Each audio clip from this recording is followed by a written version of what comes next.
سیاست د مذهب په مخالفت کې کله چې ټول قدرت د سیاسي اکثریت په لاسونو کې راغونډ شي نو مذهب د سیاست د خدمتګار او د سیاستوالو د ګټو ساتندوی شي.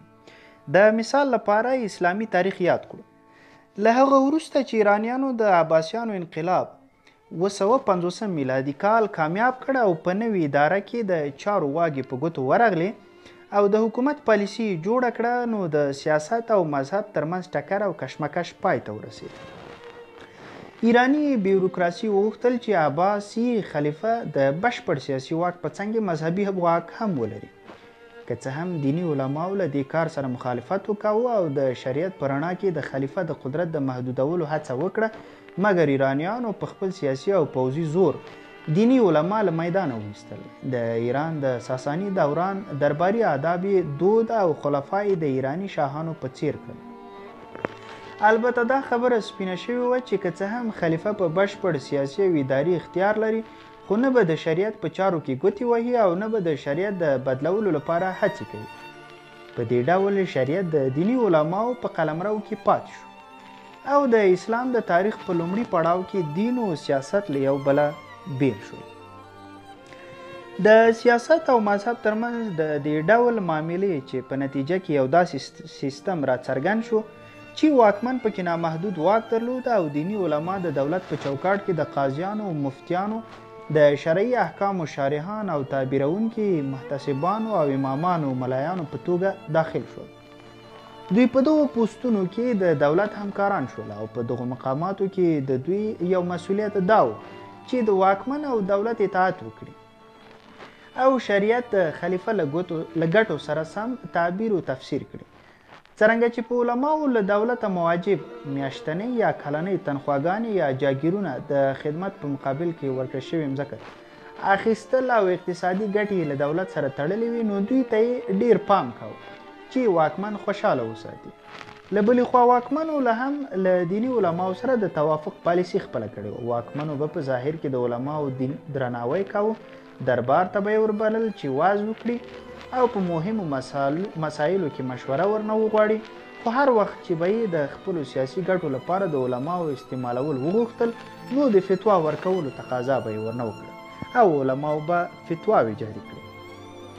د دیني علماو د واکمن په حضور کې د اطاعت او تسلیم د واکمن د پښو یا لاسونو د مچکولو او د بېحده احترام په الفاظو باندې واکمن ته د خطاب کولو ټول هغه آداب سم وبلل چې په ایرانی دربارونو کې رواج و.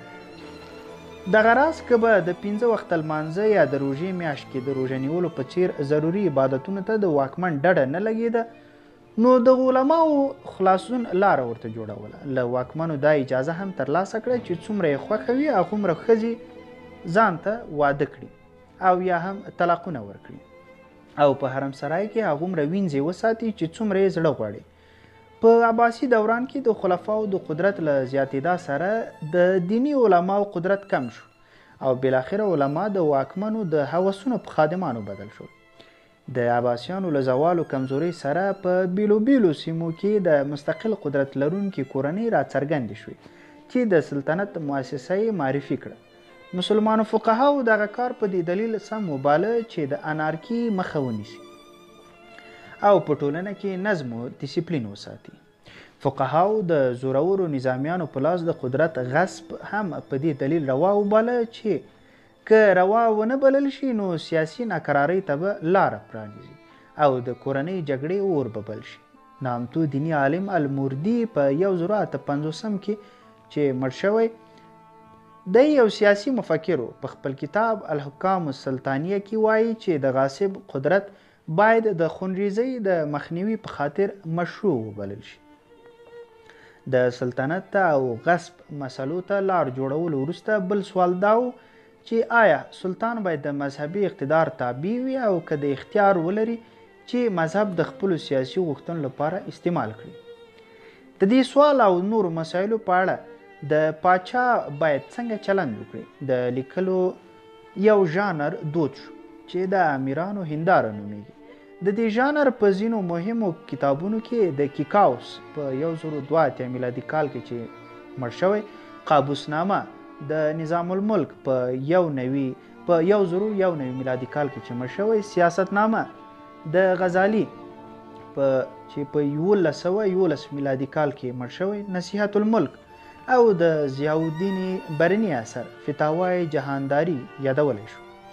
دغه ژانر په کتابونو کې سلطنت د یوې ارثي مؤسسې په توګه پیژندل شوی او واکمن ته د ذل الهي یعنی د خدای د سیوري خطاب شوی. د ماکیاولي په نظر واکمن باید د دین له واجباتو او قیدونو آزاد وي او د قدرت ټولې واګې په لاسونو کې وي. د واکمنو د هندارې په کتابونو کې هم دې ته ورته افکار وینو. په دغو کتابونو کې واکمن ته د ایران د ساساني پاچایانو په څیر د دینی او دنیایي چارو ټول واک ورکړل شوی. په هندوستان کې د ډیلی سلاطینو په 1206 نه تر 1526 کلونو پورې د واکمنو د واک همدا ماډل خپل کړ. خو مغول پاچا اکبر د سلطنت یوه بله تیوري وړاندې کړه چې د هند له چاپیریال سره یې سمون خورد. د اکبر پاچا د دربار مورخ د نږدې دوست او سلاکار ابوالفضل د سلطنت په اهمیت باندې تاکید او د دې مقام د لوړاوي او ستاینې له لارې د مغولو سلطنت ته فلسفي بنیادونه جوړ کړل. د ابوالفضل په اند سلطنت د خدای په نزد تر ګردو لوړ عزت دی چې دې ته ورته الهي رڼا وایي. داسې رڼا چې له خدایه سرچینه اخلي او پاچا په زړه کې له رعیت سره پلارنۍ مینه پیدا کوي او په خدای باندې د پاچا باور ورته کې زیاتوي. له سلطنت د هغې معنا او مفهوم په باره کې چې د هند مغولو اخیسته وانینا لیکي چې دا ظاهرا د سلطنت له اسلامي تیورۍ او هندو تیوریو توپیر نه لري. خو که ځیر شو پوهیږو چې دا د هغو غوندې نه ده بلکې بیخي ورنه بیله ده. د ابوالفضل په نظر پاچا د خپل رعیت د خیر لپاره واکمني کوي او د دې مقصد ته د رسیدو په لاره کې حق لري چې په پخوانو دودونو او اجتماعي مؤسسو کې تغییر راولي. څنګه چې سلطنت د خدای له لوري دی نو پاچا د مذهبي علماو د مشورو په منلو مجبور نه دی. دته الهي قدرت دا واک ورسپارلی چې د وخت له ضرورتونو سره سم په ټولیز جوړښت کې تغییرات راولي. اکبر همداسې وکړل. د ماشومانو ودونه او دغه راز د نږدې خپلوانو ترمنځ ودونه منع کړل. د ستی په دود هم بندیز ولګاو چې البته پوره ختم نشو. له دې اړخه که ورته وګورو نو اکبر د هندوستان لومړنی واکمن و چې کورنۍ کاسټه او ټولنۍ په چارو کې هم مداخله وکړه. پخوا به واکمنو په دې ساحو کې د مداخلې او د بدلونونو راوستلو حق ځانته نه ورکاوه. اکبر باچا د علماو په موافقه د مجتهد اختیارات هم په خپل لاس کې واخیستل.